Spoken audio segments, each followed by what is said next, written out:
یرمیہ 22 باب۔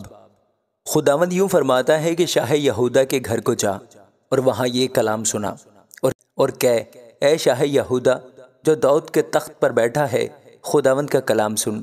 تو اور تیرے ملازم اور تیرے لوگ جو ان دروازوں سے داخل ہوتے ہیں، خداوند یوں فرماتا ہے کہ عدالت اور صداقت کے کام کرو اور مظلوم کو ظالم کے ہاتھ سے چھڑاؤ اور کسی سے بد سلوکی نہ کرو اور مسافر و یتیم اور بیوہ پر ظلم نہ کرو۔ اس جگہ بے گناہ کا خون نہ بہاؤ، کیونکہ اگر تم اس پر عمل کرو گے تو داؤد کے جانشین بادشاہ رتھوں پر اور گھوڑوں پر سوار ہو کر اس گھر کے پھاٹکوں سے داخل ہوں گے، بادشاہ اور اس کے ملازم اور اس کے لوگ۔ پر اگر تم ان باتوں کو نہ سنو گے تو خداوند فرماتا ہے، مجھے اپنی ذات کی قسم، یہ گھر ویران ہو جائے گا۔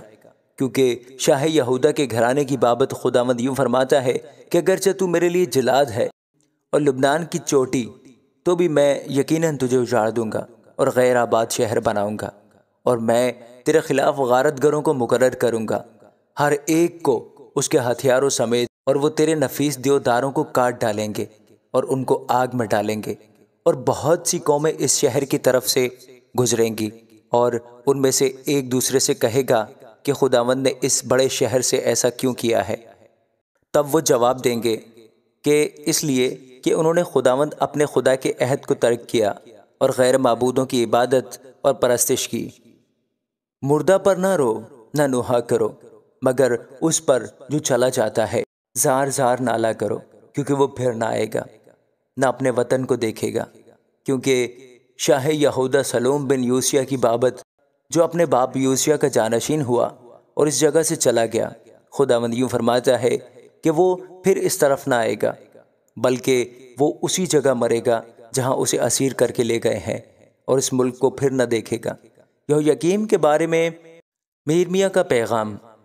اس پر افسوس جو اپنے گھر کو بے انصافی سے اور اپنے بالا خانہ کو ظلم سے بناتا ہے، جو اپنے پڑوسی سے بیگار لیتا ہے اور اس کی مزدوری اسے نہیں دیتا، جو کہتا ہے میں اپنے لیے بڑا مکان اور ہوادار بالا خانہ بناؤں گا، اور وہ اپنے لیے جھنجھریاں بناتا ہے اور دیودار کی لکڑی کی چھت لگاتا ہے اور اسے شنگرفی کرتا ہے۔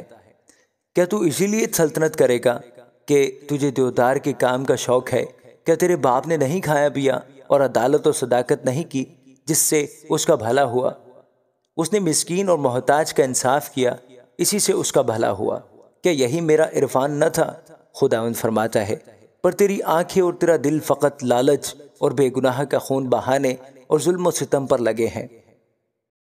اس لیے خداوند یہویاکیم شاہ یہودا بن یوسیہ کی بابت یوں فرماتا ہے کہ اس پر ہائے میرے بھائی یا ہائے بہن کہہ کر ماتم نہیں کریں گے، اس کے لیے ہائے آقا یا ہائے مالک کہہ کر نوحہ نہیں کریں گے۔ اس کا دفن گدھے کا سا ہوگا، اس کو گھسیٹ کر یروشلم کے پھاٹکوں کے باہر پھینک دیں گے۔ تو لبنان پر چڑھ جا اور چلا، اور بسن میں اپنی آواز بلند کر اور اباریم پر سے نالا کر، کیونکہ تیرے سب چاہنے والے مارے گئے۔ میں نے تیری اقبال مندی کے ایام میں تجھ سے کلام کیا، پر تو نے کہا میں نہ سنوں گی۔ تیری جوانی سے تیری یہی چال ہے کہ تو میری آواز کو نہیں سنتی۔ ایک آندھی تیرے چرواہوں کو اڑا لے جائے گی اور تیرے عاشق اسیری میں جائیں گے، تب تو اپنی ساری شرارت کے لیے شرمسار اور پشیمان ہوگی۔ اے لبنان کی بسنے والی جو اپنا آشیانہ دیوداروں پر بناتی ہے، تو کیسی عاجز ہوگی جب تو زچہ کی مانند درد ذیل میں مبتلا ہوگی۔ خداوند فرماتا ہے، مجھے اپنی حیات کی قسم، اگرچہ تو اے شاہ یہودا کونیہ بن یہویاکیم میرے دہنے ہاتھ کی انگوٹھی ہوتا، تو بھی میں تجھے نکال پھینکتا، اور میں تجھ کو تیرے جانی دشمنوں کے جن سے تو ڈرتا ہے، یعنی شاہ بابل نبوکدنضر اور کسدیوں کے حوالے کروں گا۔